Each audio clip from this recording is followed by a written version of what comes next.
What's up, folks? I didn't really want to make this video, but I have to. And especially when you read Matthew chapter 18, verses 15 through 18, yeah, it's pretty clear that this has to be brought out to a wider perspective. So, what happened with me at Rittman High School? Why am I not coaching there anymore? I will be coaching somewhere beyond Rittman High School starting next year. No doubt about it. I am a football coach. I love the game. I love being around that age of kids. It's wonderful to me. But what happened to me at Rittman High School was not wonderful. So we have to talk about this. You see, around week 4 or 5-ish, I want to say, one of the kids was wearing one of my Keefrica shirts, because I got shirts everywhere. One of the kids was wearing a Keefrica Club shirt with the little cereal bowl on it. Good stuff. To school. They're an easy target, unfortunately, and they were being bullied, which is the first issue. Bullying that was not addressed. Bullying. This has got completely overlooked. Bullying. Piece of crap kids and people that allow this. Bullying. That was never addressed. So this kid was being bullied by these two kids. Then he told me about it because he confides in me in dang near everything. Well, this kid was also being bullied specifically about my shirt. And these two kids that had nothing to do with the football team. These are just two kids, man. These two kids were saying, "Why are you wearing that nigger shirt?" And nigger this and nigger that, referring to me. Yep. So when he told me about this, he was very reluctant to tell me the details. But he did tell me the details, and he told me what they directly said about me. He didn't say the word, but So, I knew by the way that this conversation happened that he didn't make this up. This is real life. This happened, and it made my blood boil, just like it's making my blood boil right now to even relive that moment. So I brought it to the principal, Nick Evans. Brought it to the principal, Nick Evans, and he said, "Oh my gosh, blah blah blah," and he apologized for that happening, and he's like, "I'll talk to Coach Schaefer and I'll talk to Joe Staley." And then, see, at the moment, he didn't realize that it wasn't he thought it was like an internal football thing, but it wasn't. These were just two other students bullying this kid, and also calling me the unthinkable. Good times. So. Nothing happened from that. Absolutely nothing happened from that. So here we are, like 2 weeks later, and I call Nick Evans up, and I'm like, "Well, what's going on? Like, anything?" Because I'm talking to the kids. There was witnesses, and I know this happened. Like, this just wasn't a figment of my imagination having this conversation with this kid. And he's like, "Oh, well, those kids, they said they didn't do it. They said they didn't say it." And I'm like, "Oh, shocking." You know, kids do something bad and they say that they didn't. Man, I've never been there before. So he's like, "But I pride myself in being able to get to the bottom of situations, and my track record speaks for itself, and kids normally admit their wrongs in my presence. Like, that's just what I do." I'm thinking, well, your theory is flawed, and they're not admitting anything in your presence. And I'm like, well, I'm thinking over here, what if somebody would get raped and they're like, "No, I didn't rape them," and you would just be like, "Oh, well, they said they didn't do it." Really? So that's what happened. I get called this kid gets bullied. These kids that actually did it say, "Oh, I didn't do it." Well, in the midst of this, I messaged one of the kids on Instagram, and I said, "Man, it must be hard to have that much hate in your heart." That's all I said. And he instantly blocked me. First red flag. Well, amongst all the red flags, there's a red flag. He then messaged that kid that he bullied and said the unthinkable to me, about me too. He messaged that kid and was like, "Why did you tell him?" He was friggin' out. So that kid then messaged me, and he was like, "What? Did you say something?" Because now they're messaging me angry because I'm being a tattletale.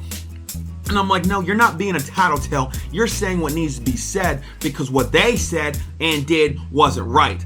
So don't take on that kind of blame, because that's not you. This is all on them, and they're just admitting their guilt by running to you and being like, 'Oh my gosh,' like they're freaking out." The principal didn't know that. So 2-3 more weeks go by, and we're almost near the end of the season, and I still haven't heard anything. I haven't heard. Now, I don't need to know exactly what the kids are being punished with. I don't need to know any of that. I just need to know that this is being dealt with, that the administration's got my back, that this stuff's not being tolerated, that if someone says, hey, these kids are doing this, saying this, bullying me, whatever it is, that the kids are going to be safe as well. That the kids are going to be feeling like, you know what? The teachers and the administration, they got my back. The coaches got my back. Because when this stuff goes on, they're just going to say they didn't do it, and they're just going to get away with it. That's the culture that they're producing at Rittman High School right now. Why? Because the people that can make those decisions, Nick Evans, are sitting on their hands. Because that's basically what I was told when I finally got a hold of him around week 8. Finally. He could have left a message and, calmed this whole storm and said, hey, I got everything under control. I'm taking care of it. Those kids will be punished. They'll write you an apology. They'll talk. Anything. Nobody apologized to me. Not a single person. Nobody comforted me and said, hey, I'm so sorry that happened to you. I'm so sorry for ignorant people. Nobody said anything to me. Nobody said anything to the kid that got bullied. Nobody apologized to him. Nothing. All Nick Evans told me was, those are very fine kids. They're never in trouble. They've never been in his office. So it's hard for me to believe that they said something like that. That's what I get told. So, what if is the scenario of this whole thing?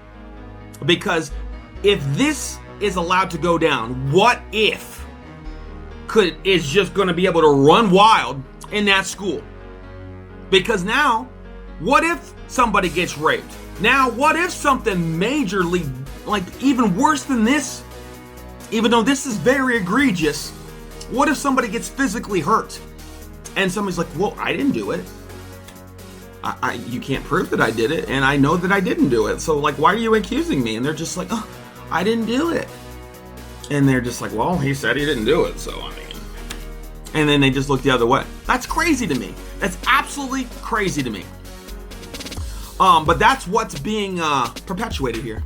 That's the foundation that's being laid. Thank you, Nick. Thank you.